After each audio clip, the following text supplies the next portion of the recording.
आज ये सुनने के बाद जैसे लग रहा है कि लोगों के जीन पर से एकदम सक गई हो। जो कानून है उनको ऐसा नहीं करना चाहिए। और वो मिल गए थे, झूठी दिखा रहे हैं कि फायरिंग हुई, मुठभेड़ हुआ। कोई छिप रहा है डर की कि हमारा एनकाउंटर ना हो जाए। ये झूठा हुआ क्यों फैला रहे हैं कि फायरिंग हुई, मुठभेड़ हुआ, कुछ नहीं हुआ। उसमें फिर पुलिस को भी मारना चाहिए था ना, पुलिस एनकाउंटर क्यों नहीं हुआ? कहना है कि खून बहाकर न्याय नहीं होता, जातियों को लेकर इतनी सारी बातें हुई थी। आप पिता हैं, आज के दिन घटना घटी, क्या कहिएगा? अरे क्या कहेंगे, हमारा लड़का 22 साल का था, हमारा सहारा था, हमारे हाथ से तो निकल गया, हमारा पूरा परिवार बिखर गया। अब अखिलेश यादव जी चाहे कमेंट करें चाहे ट्वीट करें, उन्होंने पहले भी कमेंट किया था कि यादव का मर्डर है, इनकाउंटर हो रहा है, ठाकुरों को नहीं। और अब ठाकुर का भी मर्डर हो गया, अब तो उनको संतुष्टि मिल गई। अब राजनीति के चक्कर में हमारा लड़का हमारे हाथ से चला गया। तो जाति कार्ड इसमें खेला जा रहा था। उपचुनावों को देखते हुए अलग रंग देने की कोशिश हो रही थी, लेकिन उत्तर प्रदेश की पुलिस ने बता दिया है कि अपराध और अपराधी सिर्फ इन्हीं को लेकर यहां फैसला लिया जाता है। जो धाराएं लगी है उनकी गंभीरता को देखते हुए फैसला लिया जाता है। और ये जो जाति वाली राजनीति चल रही थी, इस पर फुल स्टॉप लगा दिया है। रिपोर्ट देखिए।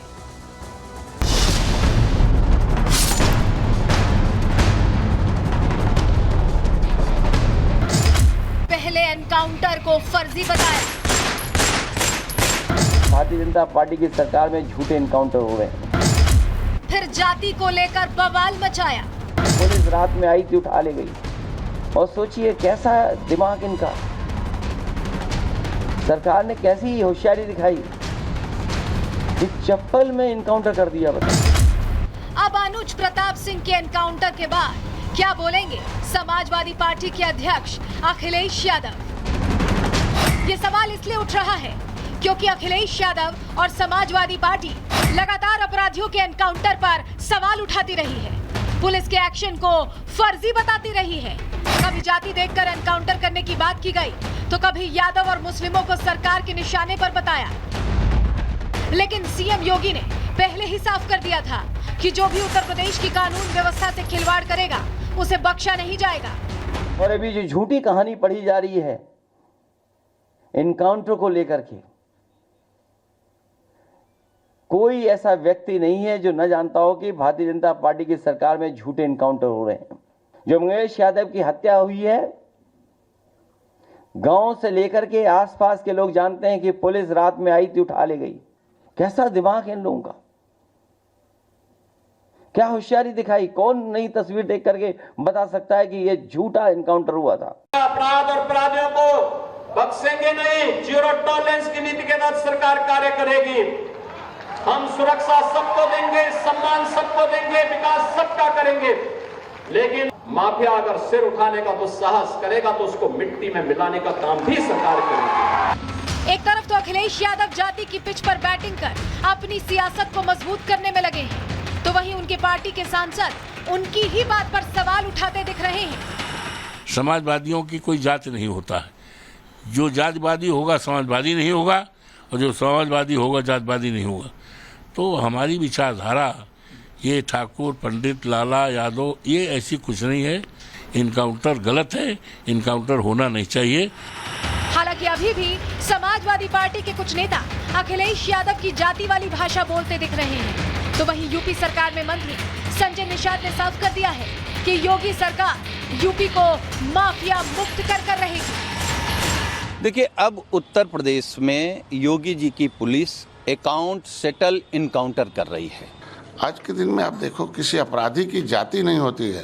हाँ, अगर अपराधी की जाति बताकर उसे आप सुरक्षित करते हैं, इसका मतलब आपने अपराधियों को ही अपने यहाँ भर्ती कर रखा। अपराधियों के सहारे ही सत्ता प्राप्त करते थे, अब अपराधी खत्म हो रहे हैं, इसका मतलब आपकी सत्ता और राजनीति खत्म हो रही है।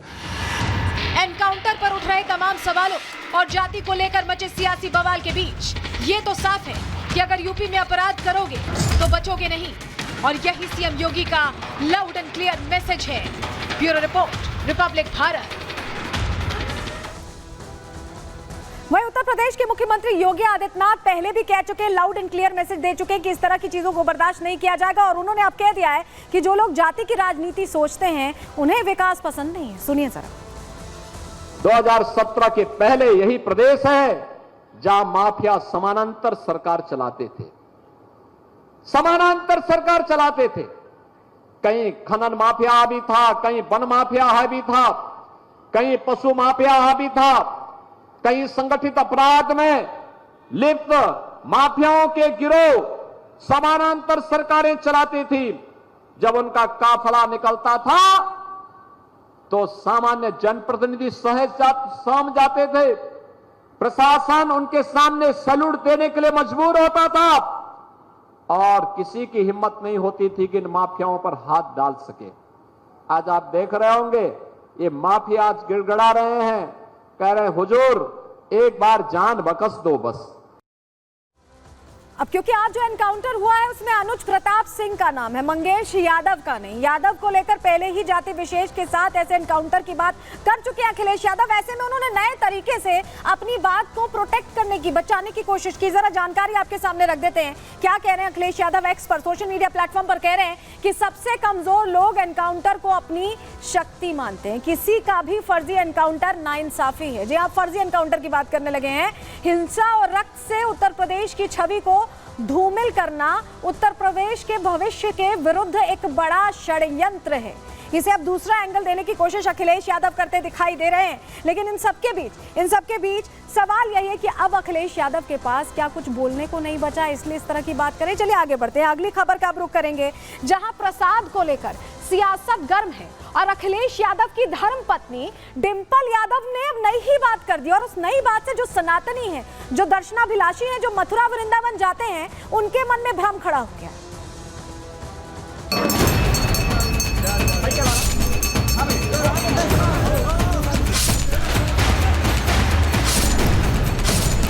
मथुरा में भी सुनने को मिला है कि वहाँ पे भी जो खोया दिया जा रहा है वो सही तरह का नहीं दिया जा रहा है। इसमें जांच बैठे और जल्द से जल्द ये कैसे सुधारा जाए, इस पे काम किया जाए।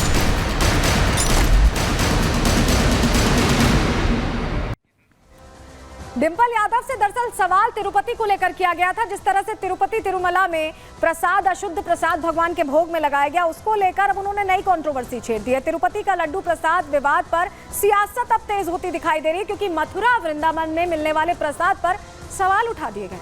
प्रसाद पर सपा सांसद डिंपल यादव ने बड़ा बयान दे दिया है। प्रसाद की गुणवत्ता पर डिंपल ने प्रश्न खड़े कर दिए, सवाल उठा दिए। वृंदावन में सही क्वालिटी का खोआ इस्तेमाल नहीं हो रहा है, ये कह रही हैं डिंपल यादव। उन्होंने कहा कि प्रसाद की जांच की जाए, जांच की मांग उनकी तरफ से उठा दी गई। तो बात तो की जा रही थी यहाँ पर तिरुपति की, क्योंकि तिरुपति में एक घटना सामने आई और उसको लेकर प्रश्न पूछा गया था कि एक तरह से आस्था के साथ खिलवाड़ है, हिंदुओं की जो विश्वास है उसके साथ खिलवाड़ है। तो यहाँ डिंपल यादव ने नई बात कह दी। उन्होंने कहा कि तिरुपति तो छोड़िए, मथुरा वृंदावन में जो पेड़े मिल रहे हैं उनमें मिलावट हो रही है। सुनिए सर। वो घी इम्पोर्ट होके आ रहा था बाहर से, जब ये बाहर से इम्पोर्ट होके आ रहा था तो ये जो जाँच बैठी है तो ये बहुत ही गलत बात है, फूड अडल्ट्रेशन की बात है। और कहीं ना कहीं ये फूड अडल्ट्रेशन की जो ये मुद्दा है, अभी हमने सुना है कि ये मथुरा में भी सुनने को मिला है कि वहाँ पे भी जो खोया दिया जा रहा है वो सही तरह का नहीं दिया जा रहा है। तो मैं समझती हूँ इसमें जांच बैठे और जल्द से जल्द ये कैसे सुधारा जाए, इस पे काम किया जाए।